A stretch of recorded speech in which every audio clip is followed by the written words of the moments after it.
High বন্ধুরা, আসসালামু আলাইকুম। কেমন আছেন আপনারা সবাই? আশা করছি ভালো আছেন। আজকে আপনাদের চাল কুমড়ো শাক দিয়ে সুন্দর একটা শুটকি মাছের রেসিপি দেখাবো। আগে পরে দেখেছেন কিনা জানি না। আমি আজকে আপনাদেরকে দেখাবো। এই জন্য আস্ত কিছু পাতা নিয়ে নিলাম। সেই পাতাটা এখন ভালো করে ধুয়ে নিব। এবার কড়াইতে দিয়ে দিলাম 3-4টা কাঁচামরিচ, একটু তেল, এখানে কেটে নিয়েছি কিছু রসুন, পেঁয়াজ কুচি,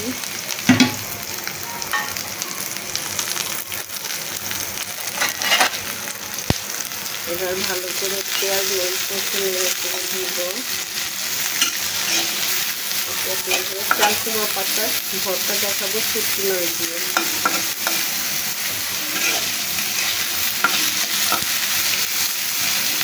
এটা ভাজা ভাজা করছি,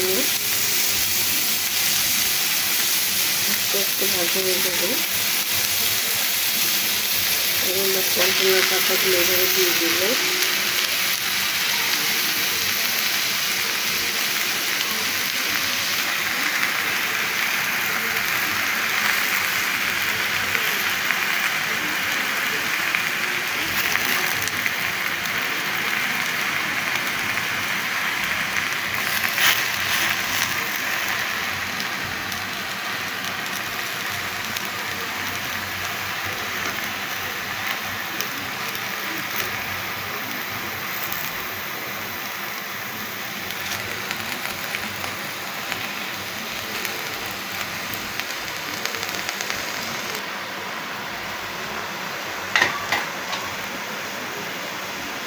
আমি শুটকি মাছটা দিয়ে দিলাম। উপর দিয়ে একটু লবণ ছিটিয়ে দিব।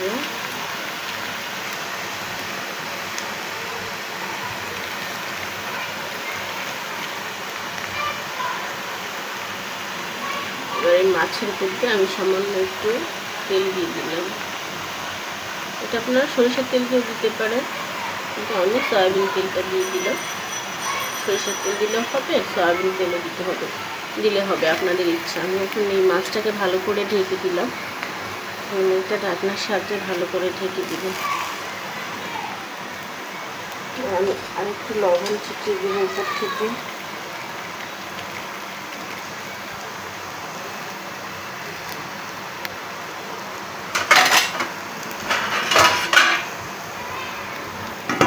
ঢাকনাটা পাচ্ছি না, আমি একটু তেল দিয়ে দিলাম। ভালো করে দেখে গেছে, ঢেকে দিলাম। ভর্তাটা একটু আস্তে করে জাল দিতে হবে, বেশি জাল দেওয়া যাবে না। হ্যাঁ,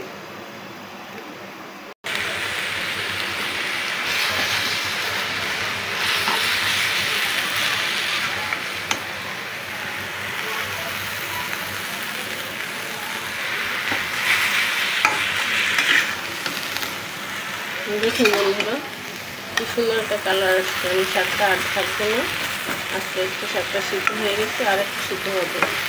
তারপরে বেটে দেখাবো। এই ভর্তাটা যে কি দুর্দান্ত মজার, আপনারা না করলে বুঝবেন না। আপনারা অবশ্যই ঘরে এই ভর্তাটা করে খাবেন।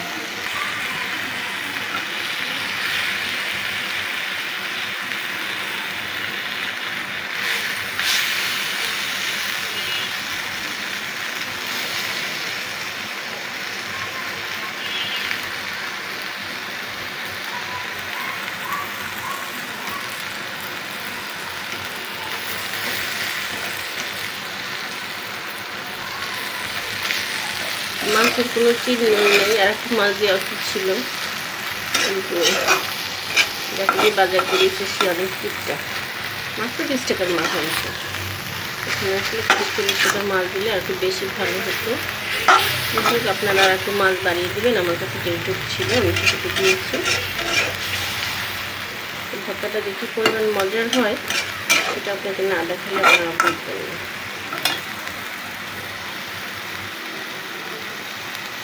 আসলে অনেকেই আছে মাছ মাংস চাইতে ভর্তাটা বেশি পছন্দ করে। দেখ, আমার কাছে তো ভর্তাটা সেই লাগে। ভর্তাটা যদি সেইভাবে করা যায় তাহলে সেই মজা লাগে।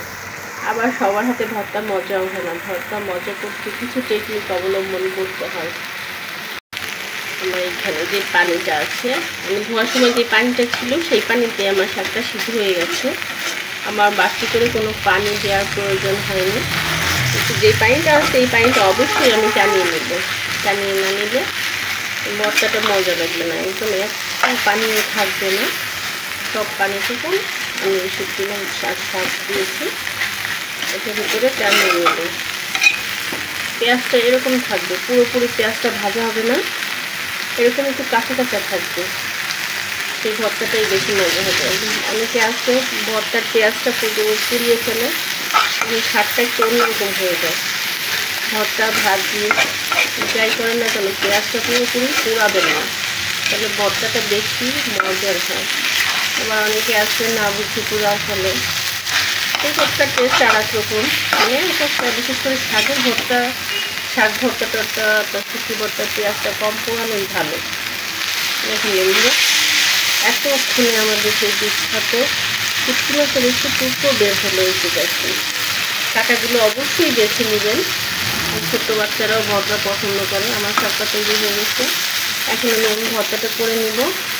আমার শাকে একটুও পানি নেই, দেখতে পেয়েছেন, একদম পুরো পানি টেনে যাচ্ছে।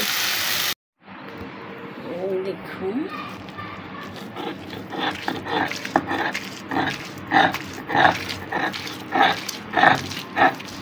এরকম যদি দেখেন যে মাছের কাঁটাটা আছে, অবশ্যই মাছের কাঁটাটা বেছে বেছে ফেলে দেবেন। এই মাছের কাঁটাটা স্বাদ বাড়াতে তো উপকার করবেই না, বরঞ্চ এই মাছের কাঁটাটা থাকলে ছোট বাচ্চারা অনেকে ভর্তা পছন্দ করে, তারা আর এই ভর্তাটা খেতে পারবে না। এই জন্য এইভাবে দেখে দেখে তারপরে বাটবেন, যাতে করে কোনো কাঁটা থেকে না যায়। অবশ্যই এদিকে খেয়াল রাখতে হবে, এই যে কাঁটা থেকে গেছে।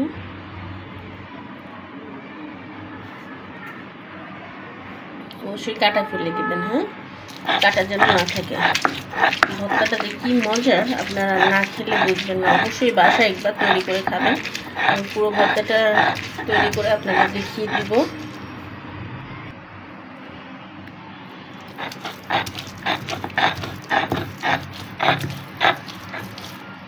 বন্ধুরা, আমার চাল কুমড়ো শাকের ভর্তাটা পুরোপুরি রেডি। কি সুন্দর, যেমন সুন্দর দেখাচ্ছে তেমন সুন্দর খেতেও লাগতেছে। আমি সেই চাল কুমড়োর ফুল ছিল, সেই ফুল দিয়ে ডেকোরেশন করে দিয়েছি শুধুমাত্র দেখার জন্য। ভিডিওটা যদি আপনাদের কাছে ভালো লাগে তবে অবশ্যই লাইক কমেন্ট শেয়ার করে দিবেন, আর পাশে থাকবেন, বেল বাটনটি বাজিয়ে দিবেন। আর অবশ্যই এরকম চাল কুমড়োর শাকের ভর্তাটা, মানে শুটকি মাছ দিয়ে, শুটকি দিয়ে আমি ভর্তাটা করেছি। আপনাদের কাছে এই ভর্তাটা কেমন লেগেছে অবশ্যই কমেন্ট করে জানাবেন। পাশে থাকবেন, অবশ্যই পাশে থাকবেন, আর ভুল ত্রুটি হলে ক্ষমা করবেন। হ্যাঁ, আজ এই পর্যন্তই শেষ। আল্লাহ হাফেজ।